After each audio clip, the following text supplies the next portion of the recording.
Hello guys, welcome back to Jeet blog. माई सेल्फ Vishwajeet Kumar, second year MBBS student at Ternopil national medical university.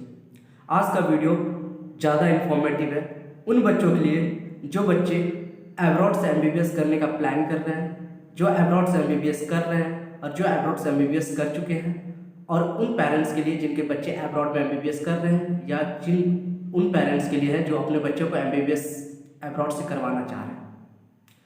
अभी हाल में ही क्या आई है, 4 से 5 दिन पहले एक एनएमसी ड्राफ्ट आई है। एनएमसी ड्राफ्ट क्या है?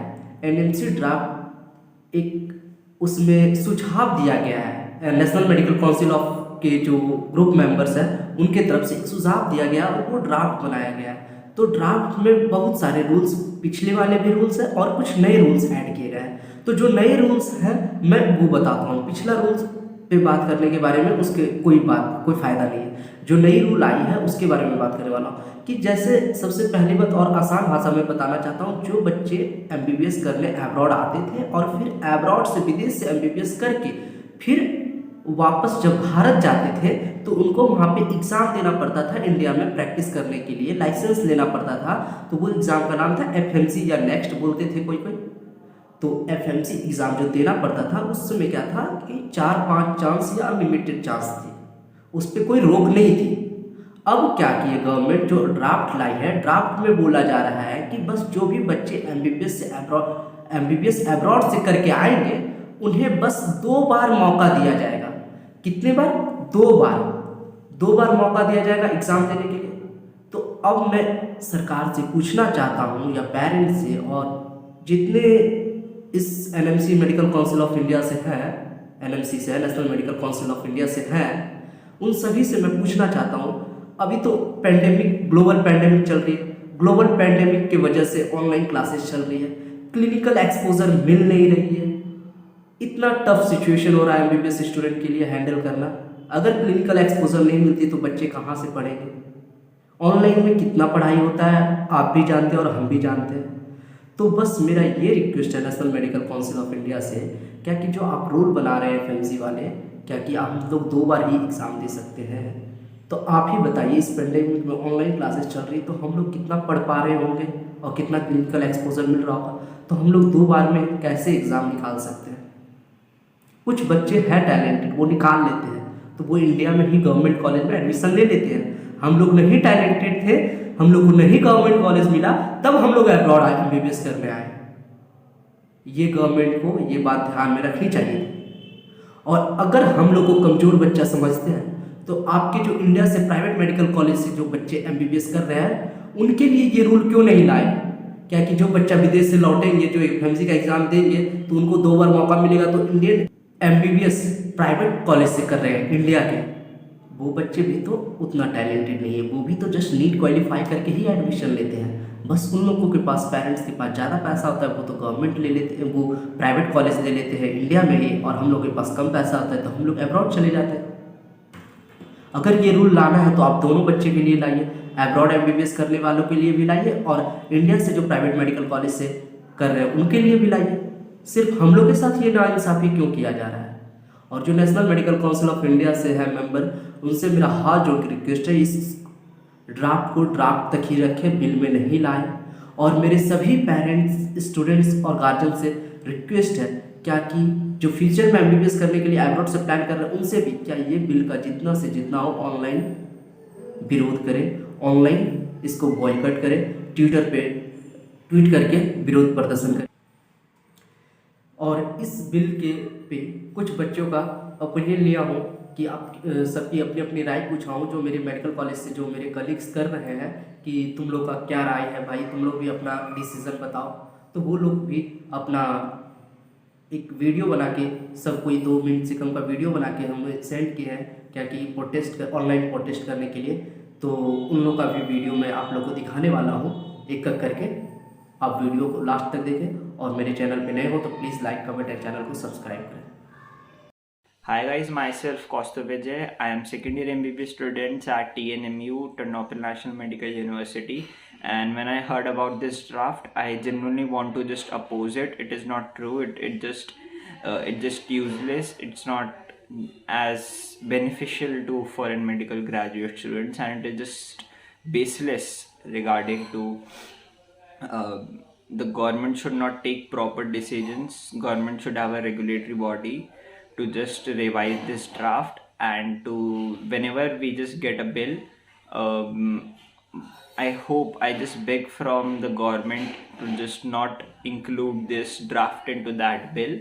This would be not beneficial for everyone around, and this is just basically not appropriate. Thank you. Hello, my name is Shumal. I'm fourth year medical students currently studying Ternopil National Medical University. I've heard already that, and I also saw that NMC uploaded some draft on their website. It seems to be that it's for foreign medical graduates, that how we will work exactly and how we will be implemented in our medical system, in Indian medical system, and how it's gonna work. According to me, I'm criticizing this because it's beyond the reality, because we are medical students and we want to work for our own country. We want to give our service to our own people, to the Indian people. If they don't let us pass this exam, they can cancel. But why they are playing with our lives? I hope you all will also criticize it and it will not be implemented, because it will harm to our medical system and it will harm to our own foreign medical graduates community. Jai Hind. Hello, my name is Shivam Sharma and I study in Ternopil National Medical University, Ukraine. I knew that which NMC has declared as a draft, that should not be changed into the bill, because it is against us, and it is, I think, it is such a discrimination against us FMGs. So please, we request you, sir, to please not convert into the bill. Thank you so much. Hello, myself Dipti Verma. Currently, I am studying in second year MBBS at Ternopil National Medical University. I have heard about the NMC draft. I think it is useless.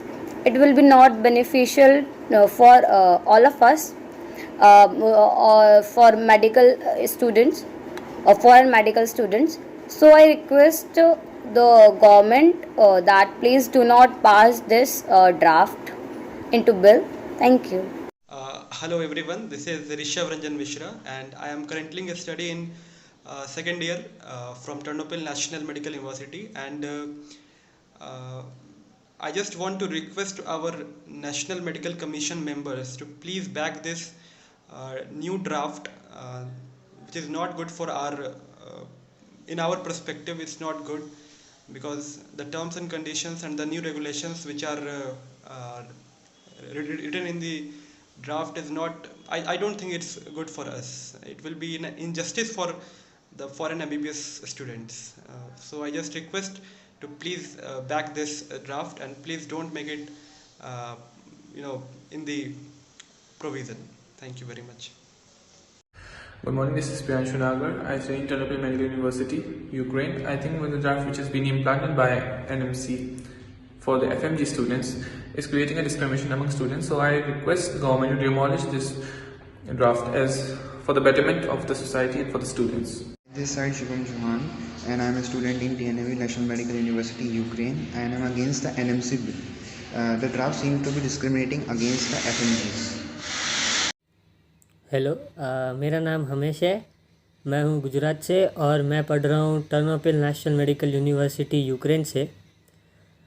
और जैसे अभी सबको news मिले हैं कि NMC वालों ने एक ड्राफ्ट तैयार किया है जिसमें वो लोग बता रहे हैं कि एफएमजीज़ सिर्फ 2 साल के लिए ही एमसीआई दे सकेंगे। मतलब एफएमजी जो एग्ज़ाम होता है फॉरेन मेडिकल ग्रेजुएट्स के लिए इंडिया में लाइसेंस करने के लिए एमबीबीएस, वो सिर्फ 2 साल के लिए दे पाएंगे। तो मेरी बस यही गुजारिश है कि ये ड्राफ्ट जो है उन्होंने जो बनाया है वो मेहरबानी करके बिल नहीं बनना चाहिए इसका, क्योंकि अगर ये पास हो गया तो जो हम लोग जो अभी मेहनत कर रहे हैं, जो हम दिन रात एक करके जो हम पढ़ाई कर रहे हैं, जो भी मेहनत है, अगर इन केस अगर हमारा 2 साल में नहीं हुआ तो हमारा ये जो 6 साल हम जो यूक्रेन में पढ़ रहे हैं एमबीबीएस, वो हमारा बर्बाद हो जाएगा ना। तो ऐसा होगा तो फिर कोई फ़ायदा ही नहीं है। तो अगर ये बिल अगर हमारे लिए भी बन रहा है तो जो प्राइवेट कॉलेजेस में बन रहा है उनके लिए भी तो बनना चाहिए, क्योंकि अगर देखा जाए तो वो भी उस हिसाब से पैसे दे के, जो डीम्ड यूनिवर्सिटी में पढ़ रहे हैं वो भी पैसे दे के ही तो पढ़ रहे हैं। तो बस मेरी यही रिक्वेस्ट है कि ये बिल ना बने, इसका ये ड्राफ्ट कैंसिल हो जाए इधर ही, और एनएमसी वाले इसे पास ना करें। ठीक है, जय हिंद। हेलो एवरीवन, मेरा नाम विभोर शर्मा है और मैं करेंटली अपना सेकेंड ईयर एमबीबीएस परस्यू कर रहा हूँ यूक्रेन से, टर्नोपिल नेशनल मेडिकल यूनिवर्सिटी। और अभी 1-2 हफ्ते पहले एनएमसी ने एक ड्राफ्ट निकाला है फॉर फॉरेन मेडिकल ग्रेजुएट्स, जिसमें लिखा हुआ है कि we can appear for exams only for 2 times, screening test सिर्फ हम 2 बार दे सकते हैं। एंड ये सिर्फ 2 अटेम्प्ट्स वाला डिसीजन बहुत ज़्यादा अनफेयर और बायस्ड है, बिकॉज ये सिर्फ उन लोगों के लिए है जो बाहर से एमबीबीएस करके आ रहे हैं। जो नमस्कार मित्रों, गुजरातથી હું શ્રેય હરિપરા સેકન્ડ યર એમબીબીએસમાં સ્ટુડન્ટ છું। ટર્નોપિલ નેશનલ મેડિકલ યુનિવર્સિટી યુક્રેનમાં હું અભ્યાસ કરું છું। મિત્રો, આજે હું એક વાત કહેવા આવ્યો છું, જે સરકારશ્રીનો એક બોર્ડ છે એનએમસી, એને જે એક બિલ પસાર કર્યું છે કે એફએમજી સ્ટુડન્ટોએ, જે કે ફોરેન સ્ટુડન્ટ હોય છે, એને લાઇસન્સ માટેની એક્ઝામ મિનિમમ 2 વર્ષમાં તમારે ક્લિયર કરવાની, અને જો તમે એ 2 વર્ષમાં ક્લિયર ના કરો તો તમને લાઇસન્સ માટે એલિજિબલ ગણવામાં નહીં આવે। તો હું આ સરકારશ્રીના આ બિલનો હું વિરોધ કરું છું, કેમ કે જો આ બિલ અમારા ફોરેન સ્ટુડન્ટના જે મારા વિદ્યાર્થી મિત્રો છે, દરેકે 6 વર્ષની એક સખત મહેનત કરી હોય છે, ત્યારે તે લોકોએ 6 વર્ષ પાર કરીને અહીંયા સુધી પહોંચ્યા હોય છે। અને ઇનકેસ કદાચ કોઈનાથી 2 વર્ષમાં આ એક્ઝામ ક્લિયર ના થઈ તો એને જે 6 વર્ષ કરેલી મહેનત છે એ તો પાણીમાં જ જશે ને। અને જો આ વસ્તુ માત્ર ફોરેન સ્ટુડન્ટ માટે જ રાખવામાં આવે તો આ વસ્તુ તમારે પ્રાઇવેટ જે કોલેજો છે એમાં પણ જે સ્ટુડન્ટો ભણે છે એમની માટે પણ રાખવી જરૂરી છે। એ લોકો માટે બી પણ રાખો, માત્ર ફોરેન સ્ટુડન્ટ માટે શું કામ? તો હું સરકારશ્રીને નમ્ર વિનંતી કરું કે આ બિલ પસાર ના કરે, કેમ કે આ બિલ પસાર કરવાથી ઘણા એવા સ્ટુડન્ટો છે જેની જિંદગી પણ બરબાદ થઈ શકે છે। ધન્યવાદ, જય હિન્દ, જય ભારત।